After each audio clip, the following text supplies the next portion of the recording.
আসসালামু আলাইকুম রহমতুল্লাহি ওবরাকাতু। আলহামদুলিল্লাহ, আশা করি আপনারা সকলেই ভালো আছেন। দিনী আলোচনায় আপনাদের সবাইকে স্বাগতম।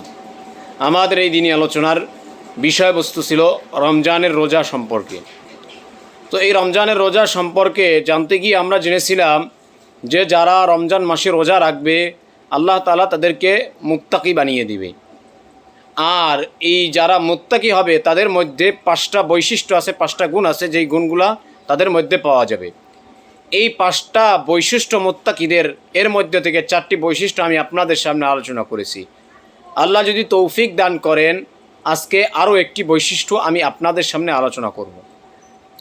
মুত্তাকিদের 5 নাম্বার বৈশিষ্ট্য হচ্ছে, মুত্তাকিরা যেই ভুল কাজটা করে, যেই অন্যায় কাজটা করে, যেই পাপ কাজটা করে, খারাপ কাজটা করে আল্লাহ তাআলার কাছে ক্ষমা চায়, ক্ষমা চাওয়ার পরে ওই কাজটা মুত্তাকিরা দ্বিতীয়বার আর করে না।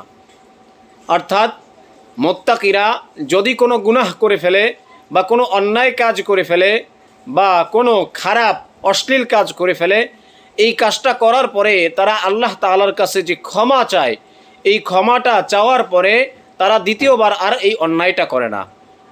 কিন্তু বর্তমানে আমরা তো দেখি, আমরা অন্যায় করি, গুনাহ করি, আর প্রত্যেক নামাজের পর বা যে কোনো দোয়ায় আমরা আল্লাহর কাছে ক্ষমা চাই, কিন্তু ক্ষমা চাওয়ার পরে পুনরায় আবার আমরা ওই অন্যায় কাজটি করি।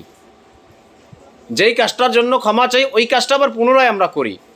যেমন আমরা এক ওয়াক্ত নামাজ পড়ি নাই, পরের ওয়াক্ত নামাজ পড়ার পরে আমরা ক্ষমা চাই যে আল্লাহ আর ভুল হবে না, কিন্তু দেখা যায় এর পরবর্তী ওয়াক্তই আবার আমরা ছেড়ে দিই। আমরা কোনো খারাপ কাজ করলাম, অন্যায় কাজ করলাম, উচিত তো ছিল এই অন্যায় কাজটার জন্য আল্লাহ তাআলার কাছে ক্ষমা চেয়েছি, এখন আর এই কাজটা করব না, এই কাজটা থেকে বিরত থাকব, কিন্তু না, বরঞ্চ আমরা তার পরিপূর্ণ উল্টোটা করি।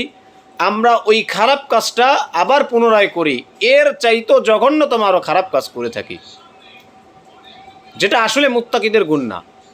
কারণ মুত্তাকিদের 5 নম্বর বৈশিষ্ট্য হচ্ছে যে মুত্তাকিরা যেই ভুলের জন্য আল্লাহ তাআলার কাছে ক্ষমা চাইবে, ওই কাজটা, ওই অন্যায়টা তিনি দ্বিতীয়বার আর করবেন না। এটা মুত্তাকিদের গুণ। যেমন কোনো ব্যক্তি মিথ্যা কথা বলল, মিথ্যা কথা বলা এটা কবিরা গুনাহ, এটা মহাজঘন্য একটা পাপ।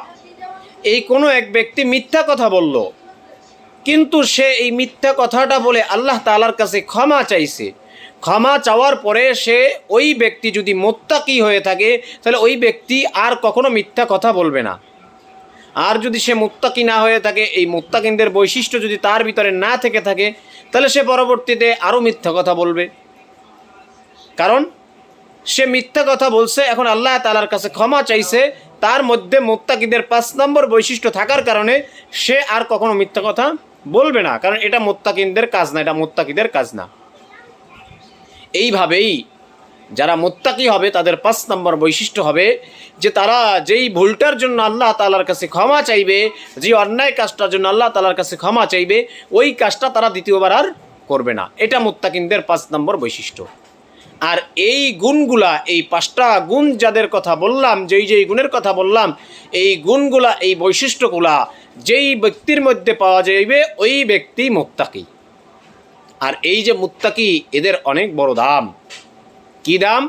মুত্তাকিনদেরকে আল্লাহ তাআলা ক্ষমা করে বিনা হিসেবে জান্নাত দিয়ে দিবেন। সুবহানাল্লাহ। এই মুত্তাকিনদের অনেক বড় দাম। এজন্য সব ক্ষেত্রে, সর্ব অবস্থায় আমাদের মুত্তাকি হওয়া উচিত। আর এই রমজান মাসে যারা রোজা রাখবে, আল্লাহ তাআলাই ঘোষণা দিয়েছেন যে আল্লাহ তাদেরকে মুত্তাকি বানিয়ে দেবে। সুবহানাল্লাহ। কারণ আল্লাহ বলছেন যে রমজান মাসের রোজা আমি তোমাদের জন্য ফরজ করেছি, যেমনিভাবে তোমাদের পূর্ববর্তীদের উপরও এই রমজান মাসের রোজা ফরজ ছিল। কেন?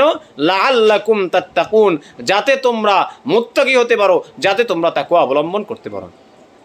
অতএব আমাদের সবারই মুত্তাকি হতে হলে রমজান মাসের একটা রোজাও সারা যাবে না, বরঞ্চ আমাদের রমজান মাসের রোজাগুলো পরিপূর্ণভাবে আদায় করতে হবে। যদি আদায় করা যায় তাহলে নিঃসন্দেহে আল্লাহ রব্বুল আলামিন যেহেতু বলছেন, অতএব আমরা সবাই মুত্তাকি হয়ে যাব। অতএব আমরা সবাই এই রমজান মাসের রোজা রাখবো ইনশাআল্লাহ। আর এই রমজান মাসে কিছু স্পেশাল, কিছু দামি দামি আমল আছে, যেগুলো সম্পর্কে আমরা অনেকেই জানি না, অনেকেই বেখবর। এই রমজানে কিছু স্পেশাল আমল আছে, ওই আমলগুলো কি কি ইনশাআল্লাহ আল্লাহ যদি তৌফিক দান করেন আমি আগামী পর্ব থেকে আপনাদের সামনে ওই আমলসমূহ বিস্তারিতভাবে আলোচনা করব। আল্লাহ পাক রব্বুল আলামিন আমাদের সবাইকে ওই পর্যন্ত হায়াতে তৈয়বা দান করুক, আমিন। এবং সবাই যাতে মুত্তাকিনদের এই বৈশিষ্ট্যগুলো অর্জন করে মুত্তাকি হতে পারি এবং রমজানের রোজাগুলো পরিপূর্ণভাবে আদায় করতে পারি, আল্লাহ পাক রব্বুল আলামিন আমাদের সবাইকে কবুল করুক, আমিন। ওয়া আখির দাওয়ানা আনিল হামদুলিল্লাহি রাব্বিল আলামিন। আসসালামু আলাইকুম ওয়া রাহমাতুল্লাহি ওয়া বারাকাতুহু।